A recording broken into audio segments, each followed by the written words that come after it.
अवांजी समातुन ताईं radio voice of Sindh London. हीअं ॿुधी रहिया आहियो radio voice of Sindh London. अवांजी ख़िदमत में प्रोग्राम पेश कजे थो ख़बरुनि जी दुनिया। 3 मई 2026 छंछर जे ॾींहुं प्रोग्राम ख़बरुनि जी दुनिया साण करे आऊं अवांजी ख़िदमत में हाज़ुर आवां पंहिंजो मेज़बान हबीब लगारी। सभ खां पहिरियां पेश करियूं था ख़ासि ख़बरूं। लाड़काणे में ईद वारे ॾींहुं इंतिहा पसंदी, मज़हबी तनज़ीम पारां शहरी ते कादियानी हुजण जो इल्ज़ाम, संदसि घर ते काह करे क़ुर्बानी करण खां रोकियो वियो, क़ौमप्रस्तनि पारां मज़मत।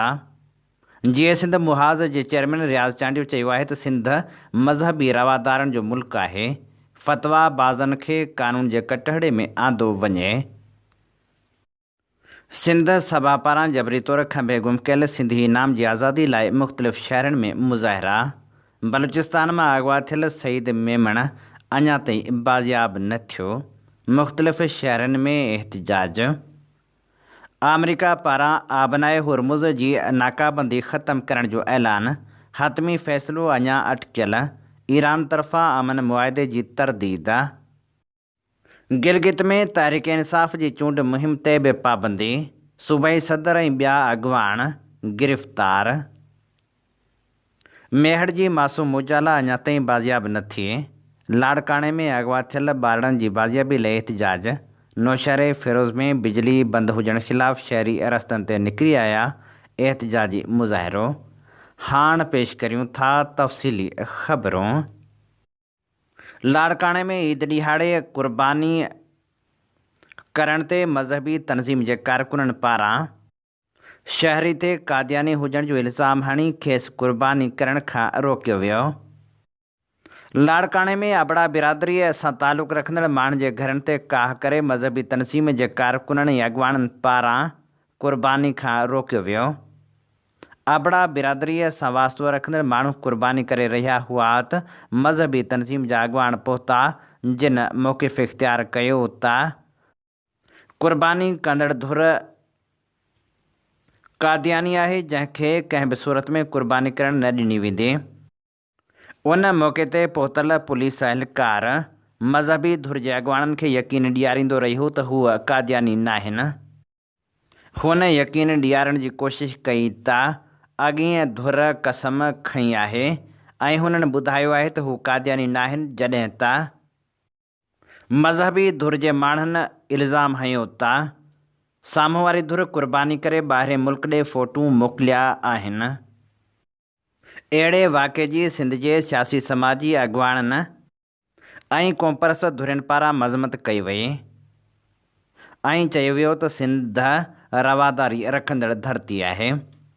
नूर अहमद सिंधी चयो त इस्लाम सलामती जो दीन आहे। अदम सलामती जी दहशत फैलाइण वारनि जो इस्लाम सां परे जो बि वास्तो कोन्हे।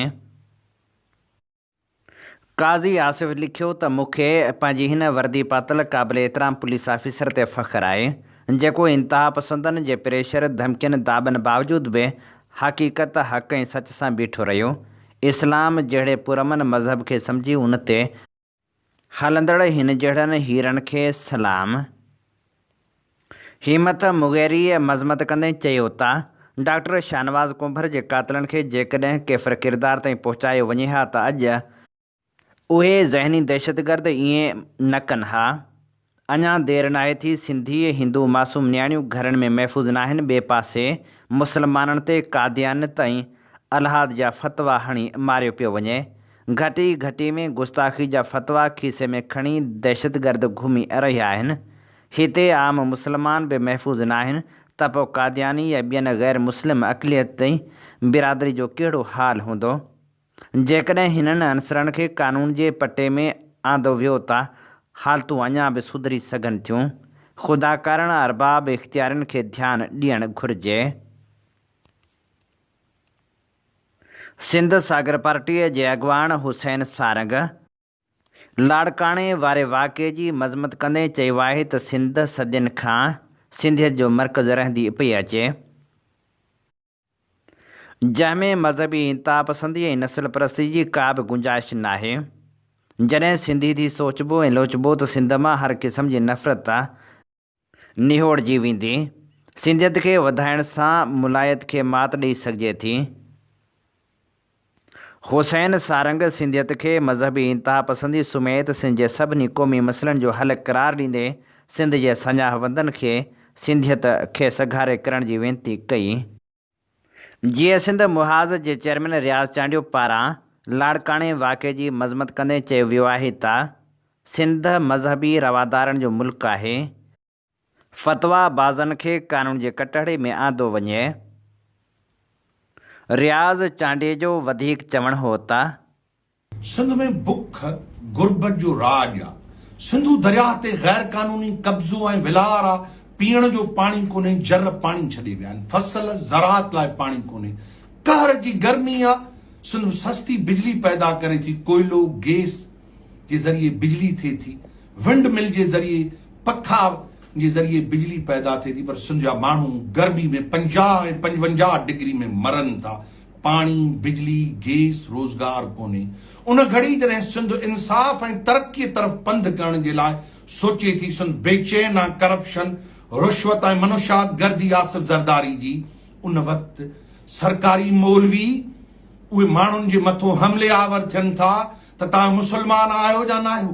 लाड़काणे में ॾहकाव पैदा करण जे लाइ पुलिस उन्हनि मौलवियुनि जे ॾाढो बेवस आहे। मुल्ले खे कंहिं इख़्तियार ॾिनो आहे जेको चए त तव्हां कलमो पढ़ो, मुस्लमान आहियो या न आहियो। इहो दीन जो मामिलो बंदे ऐं अल्लाह जो मामिलो आहे। अल्लाह जो रसूल रहमतुल आलमीन आहे। असांखे तरक़ी ऐं इज़त ख़ुशहाली ॾे वञण जे बजाए मुल्ला सुंजे सॼे समाज खे जहालत ऐं बदी तरफ़ वठी था वञनि। ईअं जे यूरोप खे ईसाईयत जे नाले में उहो जेको अल्लाह जो नबी, जेको अदम तशद्दुद जो नबी हो, उन मसीह जे नाले में सॼे यूरोप में तशद्दुद, ऊंदाही ऐं ख़ौफ़ पैदा कयो वियो। सिंध में रसूल जेको मक़बूल सल्लल्लाहु अलैहि वसल्लम नूर आहे, उहो अल्लाह जो रसूल जेको रहमतुल आलमीन आहे, उहो अल्लाह जो रसूल जंहिं पंहिंजे मुखालफ़नि खे माफ़ कयो, उहो अल्लाह जो रसूल जंहिं रहमत सां माण्हुनि खे नवाज़ियो। तव्हां उन रसूल जे दीन जी आड़ में दहशतगर्दी पिया कयो। पाकिस्तान जी सरकार किथे आहे? हुकूमतूं किथे आहिनि? मुल्ला पुलिसिंग था कनि। ईअं जीअं तहरीक लब्बैक खे दहशतगर्दी जो लाइसेंस ॾिनो वियो, ईअं लाड़काणे में JUI खे सॼी सिंध में तव्हां इहो लाइसेंस ॾिनो आहे त हू दहशत ऐं ख़ौफ़ जो माहौल पैदा कनि। तरक़ी, इल्म, रोज़गार, सिंध जे तहफ़ुज़, दरिया जे तहफ़ुज़ लाइ सिंध जा माण्हू न सोचनि। वहशत ऐं दरंदगी में सिंध जे माण्हुनि खे मज़हबी बाहि में धिकियो पियो वञे। मां मज़म्मत थो कयां सिंधी नौजवानों, बुज़ुर्गो, आलमो, शहूर सिंध जो ॿाहिरि अचे, इन वहशत खे रोके। इहा वहशत कब्ज़े जी आहे। इहो लानताणो आहे। इहा तरक़ी न, इंसाफ़ न, इहो ख़ौफ़ आहे, ऊंदाही आहे। सिंध जा नौजवानों ॿाहिरि अचो, आलमो ॿाहिरि अचो, दानिश्वरो, शहूरवंद ॿाहिरि अचो, तन जहालत पसंद मौलवियुनि जो ख़ात्मो कयूं। असांखे को बि ख़तरो अल्लाह जे दीन खे लॻंदड़ महसूस नथो थिए। रसूल ख़ुदा जे दीन जो मुहाफ़िज़ अल्लाह आहे, मुल्ला न आहिनि। महिरबानी। जी बलूचिस्तान में अगवा थियल सईद अहमद मेमण अञा ताईं बाज़ियाब थी नाहे सघियो, जॾहिं त क़ौमी अवामी तहरीक जे अॻुवाण अयाज़ लतीफ़ पलीजे चयो आहे त सईद मेमण जी बाज़ियाबी लाइ बलूचिस्तान जे कुझु सियासतदाननि, लीड फेलोज़ ऐं आफ़ीसरनि ते कमु रखियो हुअमि। उन्हनि हाणे को ॾस ॾिनो आहे। उन बाबति हमीद मेमण साहिब खे आगाह कयो अथमि। पाण सभु गॾु आहियूं। बलूचिस्तान में अगवा कयल सईद मेमण जी बाज़ियाबी लाइ मुख़्तलिफ़ शहरनि में एहतिजाजी मुज़ाहिरा कया विया।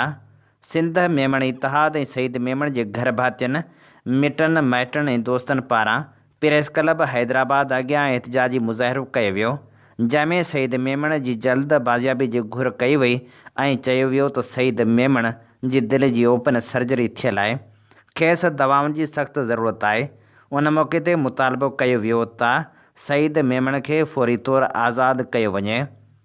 बलूचिस्तान मां 13 ॾींहं अॻु अगवा थियल सईद मेमण जी आज़ादी लाइ संदसि ख़ानदान जे मेंबरनि ऐं दोस्तनि कराची प्रेस क्लब अॻियां पिणु एहतिजाजी मुज़ाहिरो कयो। बलूचिस्तान ऐं सिंध जे हुकूमतनि ऐं वफ़ाक़ी सरकार खां घुर कई वई त उहे पंहिंजूं ज़िम्मेवारियूं अदा कनि ऐं शहीद मेमण खे जल्द आज़ादु कराइनि। उन मौक़े ते ॻाल्हाईंदे शहीद मेमण जे घर भातियुनि चयो त शहीद मेमण जे अॻुवा खे 13 ॾींहं गुज़री चुका आहिनि, पर अञा ताईं हुकूमत के बि क़दम नाहिनि खयां। हुननि जो चवणु हो त शहीद मेमण जे अॻुवा खां पोइ मुसलसल हुन सां राब्तो कटियलु आहे, का बि ख़बर नथी पवे त हू किथे आहे। हुननि जो वधीक चवणु हो त हुकूमत अञा ताईं को बि राब्तो नाहे कयो, न वरी अमली तौर के क़दम खयां विया आहिनि, जंहिंजे करे मायूसी थी रही आहे। हुननि मुतालबो कयो त फौरी तौर ते शहीद मेमण खे बाज़ियाब करायो वञे। घर भातियुनि जो वधीक चवणु हो त शहीद मेमण जी भेण ई आहियां ऐं सम्झो ऐं भाऊ शहीद खे अॼु 14 ॾींहं थी विया आहिनि, 14 ॾींहं शुरू थी विया आहिनि, अञा ताईं का बि ख़बर न पइजी सघी आहे त उहो किथे आहिनि, कीअं आहिनि, कहिड़े हाल में आहिनि। बसि असांजो इहो ई मुतालबो आहे, असां इहा हथ ॿधी अपील था करियूं बलोचिस्तान गवर्नमेंट खे, सिंध गवर्नमेंट खे, त असांजे भाऊ शहीद मेमण खे जल्द बाज़ियाब करायो वञे। तव्हां सम्झो पिया त हीउ सॼो आवाज़ु जेको आहे मुंहिंजो आवाज़ु ई सॼो आवाज़ु आहे, जंहिंखे तव्हां सभिनी खे सम्झणु घुरिजे त सभु असां इन लाइ केॾो परेशान आहियूं ऐं असां सभु मुतहद आहियूं। असां बाला हकाम खे अपील कंदासीं त हू असांजे हिन दर्द ऐं सॼी क़ौम जे दर्द खे सम्झनि, छो जो हू समाजी दर्द रखंदड़ हिकु इंसानु हो। तंहिं करे सभु जेके आहिनि उनखे एप्रिशिएट कनि था ऐं उन असांजे आवाज़ सां आवाज़ु मिलाए सभु वेठा आहिनि। असां बि सभिनी बाला हकाम ऐं सरहंदीअ वारनि खे अपील कंदासीं त असांजे हिन दर्द खे सम्झनि। क़ौमी अवामी तहरीक पारां सिंध मां हथरादू पाणी जी खोट ख़तमु करण जो मुतालबो कयो वियो आहे। क़ौमी अवामी तहरीक जे सरबराह अयाज़ लतीफ़ पलीजे चयो आहे त सॼी सिंध में हथरादू पाणी जी खोट पैदा कई वई आहे। बदीन सिजावल ठठे टंडे मोहम्मद ख़ान ज़िलनि समेत सॼी सिंध जे काफ़ी शाख़नि में पाणी नाहे ॾुकार वारियूं हालतूं पैदा कयूं वयूं आहिनि। अयाज़ लतीफ़ पलीजे चयो त इरिगेशन खाते में सभ खां वधीक करप्शन आहे। सिम नालियुनि शाख़नि ऐं वाहन जा बंद मज़बूत न आहिनि, वक़्ति सिर खाटी नथी थिए, सफ़ाई नथी थिए, बजट कागज़नि में ॾेखारे हड़प कई वञे थी। शाख़नि ऐं वाहन जी वक़्ति सिर खाटी न कराइण करे पुछड़ी ताईं पाणी नथो पहुचे। थोरो पाणी अचे थो त शाख़नि खे हथरादू घारा हणाए ॻोठ ऐं फसल ॿोड़ाया वञनि था। उन्हनि घारनि जे नाले में बि किरोड़नि जी करप्शन कई वञे थी। अयाज़ लतीफ़ पलीजे चयो त सिंध खे हिकु तरफ़ पंहिंजे हिसे जो पाणी नथो मिले, ॿियो जेको मिले थो उहो हुक्मरान तबिके जे कब्ज़े में आहे। वज़ीर MNA MPA हुकूमती वॾेरा ऐं सरदार ज़ोरी पाणी खणी वञनि था। जेके हुकूमत सां तालुक़ में न आहिनि उहे पाणी खां महरूम आहिनि। हज़ारे एकड़नि जा आबादगार बर्बाद थी विया आहिनि। पाणी जी मुसलसल खोड़ जे करे आबाद ज़मीनूं बंजर थी वियूं आहिनि। बदीन सजावल ठट्टो ऐं टंडे मोहम्मद ख़ान ज़िले में ॾहाका अॻु ज़रखेज़ ऐं शुगर एस्टेट जे नाले सां सुञाता वेंदा हुआ। उन्हनि ज़िलनि खे पाणी खां महरूम करे बंजर बणायो वियो आहे। हाणे सारियुनि जे बि इजारे लाइ पाणी नथो ॾिनो वञे। अयाज़ लतीफ़ पलीजे चयो त पाणी जी हथरादू खोड़ ख़िलाफ़ु आबादगार सरापा एहतिजाज बणियल आहिनि। क़ौमी अवामी तहरीक आबादगारनि सां एहतिजाज में गॾु आहे। पाणी लाइ जदोजहद खां सवाइ ॿियो को रस्तो न आहे। बदीन सिजावल ठट्टे ऐं टंडे मोहम्मद ख़ान ज़िलनि समेत पाणी जी हथरादू खोट ख़तमु कई वञे त जीअं आबादगार पंहिंजा फसल पोखे सघनि। जबरी तौर खंबे गुम कयल सिंध सभा जे सरवाण सिंधी इनाम ऐं सिंध मां खंबे गुम कयल क़ौमी कारकुन जी आज़ादी लाइ मुख़्तलिफ़ शहरनि में एहतिजाजी मुज़ाहिरा कया विया। सिंध परस्त तहरीक तरफ़ां नौशरो फिरोज़ प्रेस क्लब अॻियां एहतिजाजी मुज़ाहिरो कयो वियो। एहतिजाजी मुज़ाहिरे जी अॻुवाणी सिंध परस्त तहरीक जे चेयरमैन ज़ैन चांडियो, सिंध सभा अॻुवाण अताउल्ला सिंधी, समाजी अॻुवाण ज़ैनब पीरज़ादो, सिंध परस्त तहरीक ज़िले सदर वसीम विस्तड़ो, जनरल सेक्रेटरी फ़हीम हालेपुट ऐं ॿियनि कई। उन मौक़े ते अॻुवाणनि मीडिया सां ॻाल्हाईंदे चयो त सिंध सभा सरवाण सिंधी इनाम खे सिंध सां मुहबत जे ॾोह में रियासत पंहिंजे खुलियल दहशतगर्दी कंदे सिंधी इनाम ऐं ॿियनि क़ौमी कारकुननि खे पंहिंजा हक़ घुरण जे ॾोह में रियासती इदारनि खंबे गुम करे छॾियो आहे, जंहिंजी मज़मत करियूं था। हुननि मुतालबो कयो त सिंधी इनाम खे फ़ौरी तौरु आज़ादु कयो वञे। जेकॾहिं सिंधी इनाम खे आज़ादु न कयो वियो त एहतिजाज जो दाइरो वधायो वेंदो। अॻवाननि जो वधीक चवणु हो त खंभे गुम करणु इंसानी हक़नि जी खुलियल भञकड़ी आहे। हुन क़ौमी तहरीक ऐं सियासी धुरियुनि खे अपील कई त हू गॾियल जदोजहद वसीले अहिड़नि वाक़िअनि ख़िलाफ़ पंहिंजो वाज़िह मौक़िफ़ साम्हूं आणनि। सिंधी इनाम समेत सभिनी गुम कयल माण्हुनि जी आज़ादी लाइ मुतहद थी आवाज़ उथारिनि। क़ौमी तहरीकनि खे मौजूदा हालतुनि में अवामी हक़नि, इंसानी आज़ादी ऐं इंसाफ़ जी बहाली लाइ गॾियल हिकमत अमली इख़्तियार करणी पवंदी, जीअं सिंध जे माण्हुनि जी आवाज़ खे वधीक सघारो बणाए सघिजे। अॻवाननि जो वधीक चवणु हो त ऐलान हज़ार मान रुगो।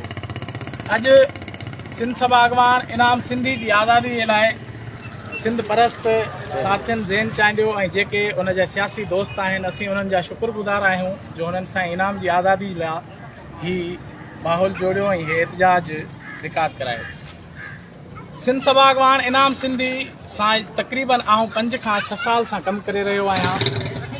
सिंध जो हिकिड़ो अहिड़ो आशिक़ साईं जीएम सैद जो सचो पैरोकार जेको कॾहिं बि नाहे ॾिसंदो त ख़र्च कोन्हे या पहुची नथा सघूं। असांखे इहो ई सम्झाईंदो आहे त सिर्फ़ु इहो सोचो त असांखे पंहिंजे वतन खे आजो कराइणो आहे, हिन पंजाब साम्राज्य ऐं हिन स्टेट खां पंहिंजे माण्हुनि खे आज़ादी वठी ॾियणी आहे ऐं हिन क़ौम जी तकलीफ़ूं ऐं असांजा मसइला तॾहिं ई हल थींदा जॾहिं असीं आज़ादु सिंधु देश जो क़ौमी झंडो दुनिया जे झंडनि जे विच में लहराईंदो। असीं आज़ादी पसंद दोस्त आहियूं ऐं सिंध सभा अॻवान इनाम सिंधी जी आज़ादी जे लाइ हीअ एहतिजाज रिकॉर्ड करायूं पिया ऐं असीं इहो मुतालबो करियूं थिया हिन रियासत खां न पर पंहिंजी क़ौम खां त हू सिंध सभा अॻवान इनाम सिंधी जी आज़ादी जे लाइ आवाज़ बुलंद करे, जीअं हिन रियासत खे ख़बर पए त असीं सभु मुतहद आहियूं ऐं हिक ॿिए लाइ जिदोजहद कयूं था। ऐं ॿियो असांजो हिकिड़ो वार्निंग आहे असांजी त जेकॾहिं सुभाणे ताईं इनाम सिंधी खे आज़ादु न कयो वियो त यकीनन अॻियों लाइ अमल ॾाढो सख़्तु हूंदो ऐं इहा स्टेट यादि करे छॾे।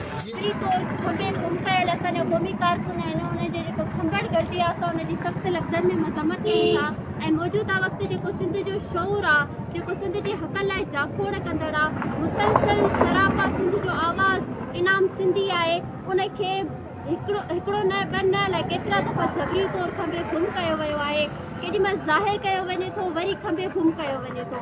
अदालतुनि, कोर्टुनि, थाणनि ऐं पंहिंजे तमामु असासनि हूंदे बि हीअ रियासत असांखे सिंधी हुजण जो एॾो वॾो जेको आहे उहा सज़ा ॾिए थी, असांजा क़ौमी कारकुन खंभे गुम करे थी, यानी असांखे वाज़े तौर ॿुधायो वञे थो त सिंधी हुजण ज़रूरु आहे। सिंधी इनाम जी बाज़ियाबी लाइ मुख़्तलिफ़ शहरनि में एहतिजाज जो सिलसिलो जारी रखियो वियो। सिंध सभा पारां कराची ईस्ट प्रेस क्लब साम्हूं सिंधी इनाम जी आज़ादी लाइ बुख हड़ताली कैंप क़ाइमु कई वई। 24 कलाक कारकुननि बुख हड़ताल कई। उन मौक़े ते अॻवाननि हुसैन सिंधी, शाहिद सिंधी ऐं ॿियनि चयो त सिंधी इनाम खे अञा ताईं आज़ादु नाहे कयो वियो। संदसि बारे में बि का ॼाण मौजूदु नाहे त हू किथे आहे ऐं खेसि कहिड़ी हालति में रखियो वियो आहे। अॻवाननि मुतालबो कयो त गॾियल क़ौमनि खे पाकिस्तान में थींदड़ इंसानी हक़नि जी लताड़ जो नोटिस वठणु घुरिजे। सिंध सभा पारां हैदराबाद जे नसीम नगर चौक ते पिणु सिंधी इनाम जी आज़ादी लाइ एहतिजाजी कैंप क़ाइमु करे बुख हड़ताल कई वई, जंहिंजी अॻवाणी मियां शबीर सिंधी ऐं राजा सिंधी करे रहिया हुआ। उन मौक़े ते अॻवाननि ख़िताब कंदे चयो त सिंधी इनाम खे फ़ौरी तौरु आज़ादु कयो वञे। जेकॾहिं हुन ते को केस दाख़िल आहे त खेसि अदालत में पेश कयो वञे। जसकम आरिसर जे मरकज़ी तर्जमान एडवोकेट सरमद ख़ुश्क नसीम नगर ते थियल बुख हड़ताली कैंप में शिरकत करे यकजहती जो इज़हार कयो। नसीराबाद में पिणु सिंधी इनाम खे खंभे गुम करण वारे वाक़े ख़िलाफ़ एहतिजाजी मुज़ाहिरो कयो वियो। उन मौक़े ते ज़ेब मुगैरी ऐं ॿियनि अॻवाननि चयो त बेगुनाह क़ैद कयल शाहिद चांडियो, अरबाब भील ऐं ॻोठ लगारी बजाराणीअ जे रहवासियुनि खे फ़ौरी तौरु आज़ादु कयो वञे। हुननि मुतालबो कयो त फ़ौरी तौर ते सिंधी इनाम खे आज़ादु कयो वञे। गिलगित बल्तिस्तान में हुकूमत पारां मुखालफ़नि ख़िलाफ़ इंतकामी कार्रवाइयुनि जो सिलसिलो जारी आहे, जॾहिं त तहरीक इंसाफ़ जे अॻवाननि खे चूंड मुहिम बि न पई हलाइण ॾिनी वञे। तहरीक इंसाफ़ खैबर पख्तूनख्वा जे सदर जुनैद अकबर ख़ान MNA, सैयद महबूब Shah MNA, सलीमुर्रहमान MNA, doctor Amjad Ali Khan ऐं नईम ख़ान खे गिलगित पुलिस गिरफ़्तार करे वरितो। तहरीक इंसाफ़ KPK पारां जारी कयल बयान में चयो वियो आहे त अॻवाननि खे गैर क़ानूनी तरीक़े सां गिरफ़्तार कयो वियो आहे। सियासी अॻवाननि ऐं चूंडियल नुमाइंदनि जी गिरफ़्तारी जमहूरी क़दरनि, आइनी हक़नि ऐं सियासी आज़ादी जे ख़िलाफ़ क़दम आहे। छा सियासी अमल खे दॿाइण ऐं चूंड मुहिम खां रोकण सां ही माण्हू इमरान ख़ान खे माण्हुनि जे दिलनि मां कढी सघंदा? ताक़त जो इस्तेमालु नज़रियनि खे कॾहिं बि ख़तमु करे नथो सघे। तहरीक इंसाफ़ जे अॻवाननि जी गिरफ़्तारी जी सिंध यूनाइटेड पार्टी पारां पिणु मज़म्मत कई वई आहे। SUP जे सदर सैयद ज़ैन शाह पंहिंजे जारी कयल बयान में चयो आहे त तहरीक इंसाफ़ KPK जे सदर जुनैद अकबर ख़ान जी गिरफ़्तारी जी मज़म्मत करियूं था। मौजूदा हुकूमत हिन क़िस्म जा गैर क़ानूनी तरीक़ा इस्तेमालु करे जमहूरी क़दरनि जी पामाली करे रही आहे। ईअं करण सां इमरान ख़ान जी मुहबत खे माण्हुनि जे दिलनि मां नथो कढी सघिजे। जुनैद अकबर ख़ान सां गॾु संदसि साथियुनि ऐं तहरीक इंसाफ़ जे अॻवान सलीमुर्रहमान, मेंबर क़ौमी असैम्बली सैयद महबूब शाह, नईम ख़ान, डॉक्टर अमजद ख़ान ऐं ॿियनि गिरफ़्तार कयलनि खे फ़ौरी तौरु आज़ादु कयो वञे।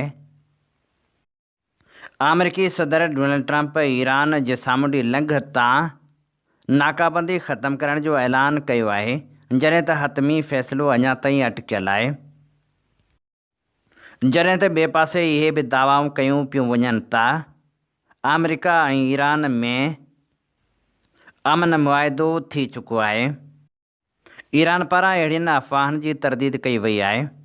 अमरीकी सदर डोनाल्ड ट्रंप ईरान सां जंगबंदी में वाध बाबति आख़िरी फ़ैसिलो करण लाइ पंहिंजनि सलाहकारनि सां अहम इजलास पिणु कोठायो, पर हिन मुलाक़ात जो अञा ताईं नतीजो वाज़िह थी नाहे सघियो। वाइट हाउस में अहम इजलास थी गुज़रियो। इजलास खां अॻु ट्रंप ज़ोर भरियो त कंहिं बि ॻाल्हियुनि वारे मुआदे में इहा ज़मानत हुजणु घुरिजे त ईरान आबनाए हुर्मुज़ ॿीहर खोलींदो ऐं कॾहिं बि जौहरी हथियार हासिलु न करण जो वाइदो कंदो। हुन इहो बि चयो त ईरान वटि मौजूदा यूरेनियम जा ज़ख़ीरा ज़मीन मां कढी तबाह कया वेंदा। ॿिए तरफ़ ईरानी इख़्तियारनि वाज़े कयो आहे त मुआदे जे मसवदे में न त बिना फ़ीस आबनाए हुर्मुज़ खोलण जी शर्त शामिल आहे, न ई जौहरी मवाद तबाह करण जो को वाइदो कयो वियो आहे। ईरान पारां इहो बि चयो वियो आहे त हिन वक़्त ताईं जंगबंदी में वधीक 20 ॾींहं जी वाध बाबति को आख़िरी फ़ैसिलो नाहे कयो वियो, जीअं वधीक पेचीदा मामलनि ते ॻाल्हियूं जारी रखी सघिजनि। अमरीकी सदर डोनाल्ड ट्रंप इहो पिणु ऐलान करे चुको आहे त हू आबनाए हुर्मुज़ जी नाकाबंदी ख़तमु करे पियो। उते फाथल जहाज़नि ऐं उन जे अमले खे बि घर वापसी जी तयारी करणु घुरिजे। सोशल मीडिया ते जारी कयल बयान में हुन वधीक चयो त पैसनि जी का बि ॾे वठि न थींदी। ॿियनि घटि अहम मामलनि ते इतफ़ाक़ थी चुको आहे। ट्रंप पंहिंजी पोस्ट में वधीक चयो त ईरान खे कॾहिं बि जौहरी हथियार न ठाहिण ते राज़पो ॾियणो पवंदो। आबनाए हुर्मुज़ फ़ौरी तौरु खोलणु घुरिजे। सामूंडी आमदरफ़्त बिना रुकावट जारी रहणु घुरिजे ऐं कंहिं बि क़िस्म जो टूल टैक्स न वरितो वञे। आबनाए हुर्मुज़ में विछायल घणियूं बारूदी सुरंगूं अमरीकी अहलकारनि तबाह करे छॾियूं आहिनि। बाक़ी ईरान फ़ौरी हटाईंदो। अमेरिका आलमी एटमी तवानाई इदारे ऐं ईरान जे वेझे सहकार सां जबलनि हेठि दफ़न यूरेनियम कढी तबाह कंदो। ईरानी परॾेही वज़ारत जे तर्जुमान इस्माइल बकाई चयो आहे त ईरान ऐं अमेरिका विच में अञा ताईं को हतमी मुआहिदो तइ नाहे थियो। हुन पंहिंजे इंटरव्यू में चयो आहे त आबनाए हुर्मुज़ जे इंतिज़ाम बाबति फ़ैसिलो ईरान ऐं ओमान खे गॾिजी करणु घुरिजे। अमेरिका पारां कुझु ॾींहं अॻु पाकिस्तान खे इब्राहिमी मुआदे जो हिसो बणिजण जो चयो वियो हो। पाकिस्तान समेत अरब मुल्कनि खे इब्राहिमी मुआदे जो हिसो बणिजण जो चयो वियो हो, जॾहिं त पाकिस्तान जे परॾेही वज़ीर अमरीकी परॾेही वज़ीर सां मुलाक़ात बाद मीडिया सां ॻाल्हाईंदे चयो त इहे अफ़वाह गर्दिश करे रहिया आहिनि त पाकिस्तान ते ज़ोर भरियो पियो वञे त हू इब्राहिमी मुआइदे जो हिसो बणिजे।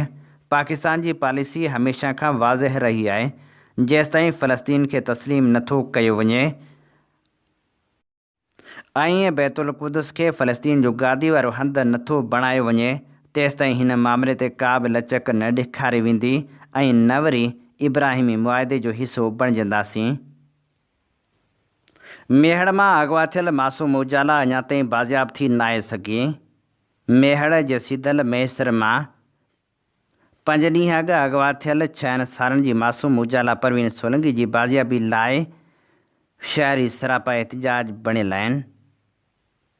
शहरी इतिहाद जे सदर न्याज़ अली बुर्रो जी अॻुवाणी में रैली कढी एहतजाजी मुज़ाहिरो कयो वियो।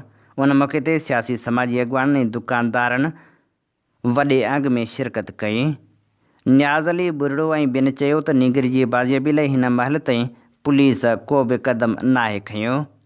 उन मौक़े ते मुतालबो कयो वियो त फौरी तौर ते नीगरी उजाला खे बाज़ियाब करायो वञे। लाड़काणे में पिणु वकीलनि ऐं सियासी समाजी धुरियुनि पारां ॿारनि जे अॻुवा वारनि वाक़िअनि ख़िलाफ़ एहतजाजी मुज़ाहिरो कयो वियो। सिंध मां अॻुवा थियल मासूम ॿारनि संगरार जी रहवासण प्रिया कुमारी, मेहड़ जी उजाला सोलंकी, ठुल जी फज़ीला सरकी, नवदेरो जे साहिल कोरी जे, जैकमाबाद जे नवीद लाशारी ऐं ॿियनि जी बाज़ियाबी लाइ लाड़काणो में डिस्ट्रिक्ट बार जे सॾ ते वकील अॻुवाननि ऐं सियासी समाजी तनज़ीमनि जे अॻुवाननि जनाह चौक ते एहतजाजी मुज़ाहिरो करे धरणो हणी नारेबाज़ी कई। उन मौक़े ते अॻुवाननि ॻाल्हाईंदे चयो त सिंध जूं नियाणियूं छो नथियूं बाज़ियाब थियनि। सिंध मां अॻुवा थियल नियाणियुनि खे बाज़ियाब कराए वारसनि सां इंसाफ़ कयो वञे, ॿिए सूरत में एहतजाजी तहरीक हलाई वेंदी। गंबट में तरक़ियाती कम न थियण ऐं प्रेस क्लब जी बजट 2 सालनि खां न ॾियण ख़िलाफ़ सहाफ़ियुनि ऐं शहरियुनि पारां एहतजाजी मुज़ाहिरो कयो वियो। उन मौक़े ते अॻुवाननि चयो त किसान कॉलोनी, मेहराण कॉलोनी, बॉयज़ कॉलेज पाड़े, गर्ल्स कॉलेज पाड़े, गरीबाबाद ऐं ॿियनि हंधनि ते टके जो बि तरक़ियाती कमु नाहे थियो। म्यूनिसिपल कमेटी गंबट पारां मिलंदड़ सालियानी बजट 2 सालनि खां रहियल आहे, उहा फौरी तौर ते जारी कई वञे। पंगरियो में ॻोठनि खे शहरनि सां ॻंढींदड़ रोड जी मरमत न थियण ख़िलाफ़ ॻोठाणनि पारां एहतजाजी मुज़ाहिरो कयो वियो। पंगरियो भरिसां यूनियन काउंसिल समन सरकार जे ॻोठ अलण ख़ान खोसो जे सवें रहवासियुनि रोड जी मरमत न थियण ख़िलाफ़ हाजी कुर्बान खोसो, शहबान अली खोसो, अरशद अली चांडियो, अली गुहर खोसो ऐं ॿियनि जी अॻुवाणी में शाह लतीफ़ प्रेस क्लब अॻियां एहतजाजी मुज़ाहिरो करे नारेबाज़ी कई। उन मौक़े ते अॻुवाननि चयो त ॻोठ अलण ख़ान खोसो जो लिंक रोड गुज़िरियल 30 सालनि खां मरमत न थियण करे हंधा हंधा उखड़ी वियो आहे। हज़ारे रहवासियुनि जो शहर सां राब्तो कटियल आहे। हुननि मुतालबो कयो त फौरी तौर ते मरमती कमु करायो वञे। उमरकोट में ॻोठाणनि जो बासरण जे मुबैना ज़ुल्मनि ख़िलाफ़ एहतजाजी मुज़ाहिरो। ॻोठ खणहार जे रहवासियुनि बशीर अली कुंभर ऐं ॿियनि जी अॻुवाणी में एहतजाजी मुज़ाहिरो कयो। उन मौक़े ते हुननि चयो त बासर माण्हू कचो शराब ठाहिनि था, जंहिंजे करे ॻोठ जो माहौल ख़राब थी रहियो आहे। कचो शराब ठाहींदड़नि ख़िलाफ़ क़ानूनी कार्रवाई कई वञे। रोहड़ीअ जे ॻोठ अछूं कुबियूं जे रहवासियुनि पीअण जे पाणी जी खोट ख़िलाफ़ एहतजाजी मुज़ाहिरो करे सख़्त नारेबाज़ी कई। उन मौक़े ते इलाइक़ेवासियुनि मुतालबो कयो त फौरी तौर ते पीअण जे पाणी जी खोट ख़तमु कई वञे ऐं अणएलानियल लोड शेडिंग जो ख़ात्मो आंदो वञे। नौशहर फ़िरोज़ में ईद जे ॾींहंनि दौरान बि बिजली बंदि हुजण ख़िलाफ़ मुख़्तलिफ़ इलाइक़नि जे रहवासियुनि पारां एहतजाजी मुज़ाहिरो करे सख़्त नारेबाज़ी कई वई। रेलवे कॉलोनी ऐं ॿियनि इलाइक़नि जे रहवासियुनि एहतजाजी मुज़ाहिरो कयो। उन मौक़े ते हुननि चयो त जेके माण्हू बिजली जा बिल अदा कनि था उन्हनि खे बिजली नथी ॾिनी वञे, जॾहिं त जेके बिल नथा अदा कनि उन्हनि खे टे ट्रांसफार्मर ॾिना विया आहिनि जेका सरासर नाइंसाफ़ी आहे। हुन मुतालबो कयो त फौरी तौर ते बिजली जी अणआइलानी लोड शेडिंग वारो सिलसिलो ख़तमु कयो वञे। बलूचिस्तान मां जबरी गुमशुदगियुनि वारो सिलसिलो रुकिजी नाहे सघियो। चागीअ जे इलाइक़े अमीनाबाद मां अब्दुल रऊफ़ खे हिकु भेरो ॿीहर लापता कयो वियो आहे। सिक्योरिटी फोर्सिस पारां अब्दुल रऊफ़ जे घर ते चढ़ाई करे खेसि जबरी तौरु खंभे गुम कयो वियो आहे। Voice for Baloch missing persons जे अॻुवाण नसरुल्ला बलोच चयो आहे त अब्दुल रऊफ़ वल्द हाजी अब्दुल रज़ाक खे अॻु बि 8 सेप्टेम्बर 2018 ते जबरी तौरु खंभे गुम कयो वियो हो। खेसि ॿीहर गुम कयो वियो आहे। हुन मुतालबो कयो त अब्दुल रऊफ़ खे फौरी तौरु मंज़र आम ते आंदो वञे संस बाहिफ़ाज़त आज़ादी यकीनी बणाई वञे। जेकॾहिं मथस को इल्ज़ाम आहे त खेसि कानून मूजिबि अदालत में पेश करे पंहिंजे बचाव जो मुकमिल हक़ ॾिनो वञे। बलूचिस्तान लिबरेशन फ्रंट जे सुप्रीम कमांडर डॉक्टर अल्लाह नज़र बलोच जारी कयल बयान में चयो आहे त सरफराज़ बुगटी ऐं हुन जहिड़ा माण्हू कठपुतलियुनि जे अंजाम मां सबक़ हासिलु कनि। हुन चयो त सरफराज़ बुगटी जहिड़ा दुनिया में क़ाबिज़ क़ुवतनि अॻु बि आज़माया आहिनि। सरफराज़ बुगटी पारां बलोच मुहक़क़नि उस्तादनि प्रोफेसरनि ऐं शाइरनि बाबति ॾिनल बयान रियासत जे असुल इरादनि जी अकासी करे थो। हुन चयो त 1971 में बांग्लादेश जी आज़ादी वारी जंग दौरान बि पाकिस्तान अहिड़ा क़दम खंया हुआ जॾहिं सवें बांग्लादेशी दानिश्वरनि मुहक़क़नि ऐं उस्तादनि खे क़त्ल कयो वियो हो, पर उन बावजूदि बांग्लादेश आज़ादी हासिलु कई। लेखक ऐं शाइर प्रोफेसर ग़मख़ार हयात बलोच जे टारगेट किलिंग ऐं बलोच शाइरा हबीबा पीर जान जी जबरी गुमशुदगीअ वारा वाक़िआ इंसानी हक़नि जी लताड़ आहिनि। रियासत जेके पॉलिसियूं इख़्तियार कयूं आहिनि उहे अवाम जे अज़म ऐं शऊर खे कमज़ोर करण बदिरां वधीक मज़बूत कंदियूं, तहरीक खे वधीक तवानाई फ़राहम कंदियूं। हीअ असीं अवां जी ख़िदमत में पेश करे रहिया हुआसीं ख़बरूं। इन ते प्रोग्राम ख़बरुनि जी दुनिया जो वक़्तु पुॼाणी ते पहुचे थो। पंहिंजे मेज़बान हबीब लगारी खे ॾींदा इजाज़त। जेॾहिं पेर तेॾहिं ख़ैर। अवां जी समातुनि ताईं radio voice of Sindh London.